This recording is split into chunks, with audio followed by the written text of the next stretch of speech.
Il y a 2 mois, le gouvernement a décidé d'adopter une loi qui permet la mise en vente d'Aéroports de Paris.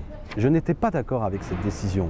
Selon moi, c'était une faute économique, une faute stratégique, mais aussi une faute politique. Car toutes les études d'opinion montraient qu'une majorité de Français n'étaient pas d'accord avec cette décision.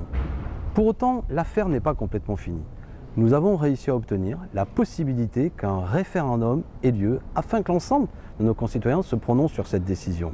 Pour cela, il faut que 4,7 millions de nos concitoyens, vous, moi, tous ceux de vos amis qui seraient d'accord avec cela, s'inscrivent sur un site ouvert par le ministère de l'Intérieur, dont l'adresse vous sera communiquée à la fin de ce message, pour soutenir cette démarche. Cela a commencé le 13 juin, la récolte des signatures durera 9 mois, et il faut vous inscrire sur ce site ou éventuellement aller dans les mairies de votre commune pour faire savoir votre soutien. Mais il y a une autre difficulté, c'est que pour l'instant, beaucoup de nos concitoyens ne sont pas au courant de l'existence de cette possibilité. Et je demande, c'est l'objet de la lettre que j'ai adressée aujourd'hui au président des chaînes, notamment France Télévisions et des différentes chaînes, que dans les médias, des débats soient organisés, une explication de ce nouveau droit soit donnée à l'ensemble de nos concitoyens afin qu'ils jugent en conscience s'ils soutiennent ou non cette démarche.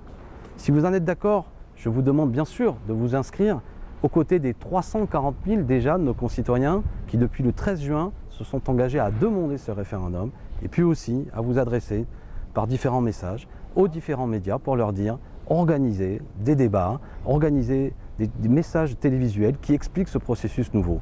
Je ne veux pas que ce droit reste seulement un droit formel, mais soit véritablement un droit réel. C'est la condition à ce que chacun soit un citoyen qui décide en pleine connaissance de cause s'il soutient la demande de ce référendum.